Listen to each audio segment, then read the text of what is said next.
Hi, my name is Elena and this is my Lord of the Flies pre-assessment analysis. So, the book that I am focusing on is obviously Lord of the Flies, as I mentioned before. And I will begin now with a summary. Lord of the Flies is a story about 12 English boys who were evacuated from their country due to nuclear war, and their plane crashed on an island, and they had to build their own society on that island. And the book follows the story of how they chose to organize themselves and the issues and problems that occurred while they were there. So the main characters are Ralph, Piggy, Jack, and Simon, and the one that I will be focusing on today is Simon. The main theme of Lord of the Flies is savagery and the evil that lies within every person. The following passages will be the ones that I will be focusing on and analyzing today. From page 170 of the book. I'm warning you, I'm going to get angry. Do you see you're not wanted? Understand? We are going to have fun on this island, so don't try it on my poor misguided boy, or else. And you knew, didn't you? I'm a part of you. Close, close, close. I'm the reason why it's no-go, why things are the way they are. So, prior to analyzing this, I will speak of the main idea that I got while reading the following passages right away. So, the Lord of the Flies said these quotes, and he, I believe, represents Satan, and Simon represents Christ. So, during 40 days prior to Jesus' crucifixion, he spent fasting in the desert, being tempted by Satan. This story can be found in the books of Matthew, Marcus, and Lucas of the Bible. And the quotes that I just spoke of our Lord of the Flies speaking to Simon as if he was tempting him to follow him as Satan did with Christ.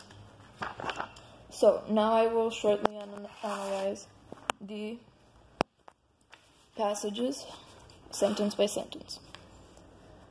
I'm warning you, I'm going to get angry. Do you see you're not wanted? Understand? This can be related to the quote of the Bible. This is not the exact quote, however, this does happen in the story, which is the following. Are you the true Son of God? If you're so hungry, why don't you turn this into bread? So, he is tempting him to believe that he's not the Son of God, Satan that is. And this you can compare to the Lord of the Flies telling Simon that he's not wanted and that he's not what he thinks he is. So the next sentence. We are going to have fun on this island, so don't try it on, poor misguided boy, or else. I will give you everything you want if you praise me, is the sentence that comes from the Bible. So he is trying to convince Simon that he should follow him and he will have fun or else.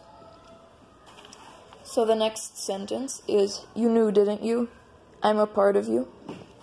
So this is pretty self-explanatory why this is related to temptation and evil, because he's trying to convince Simon that he's not a good person and that he's evil and that there is no good in him. And then now I will continue by speaking of Simon and his connection to Jesus. Simon, in a portion of the book, rather than doing his job, which they were all assigned to, he went out with the little ones, which are the younger kids of the story, and went to pick fruit. Jesus had a close place in his heart for kids due to their purity and the goodness in their heart. Here is the following quote from Mark 9:42 through 47. If anyone causes one of these little ones, those who believe in me, that is, to stumble, it would be better for them if a large milestone were hung around their neck and they were thrown into the sea. If your hand causes you to stumble, cut it off. It is better for you to enter life maimed than with 2 hands to go into hell, where the fire never goes out. And if your foot causes you to stumble, cut it off. It is better for you to enter life crippled than have 2 feet and be thrown into hell. And if your eye causes you to stumble, pluck it out. It is better for you to enter the kingdom of God with 1 eye than to have 2 eyes and be thrown into hell. So this is a very close analysis to this part of the book, which it might not be 100% correct, but it was what this passage reminded me of when I read it, and how Simon is so close to the little kids as God was to children as well, because they welcomed him into the city a few days before his crucifixion, and how loving they were to him.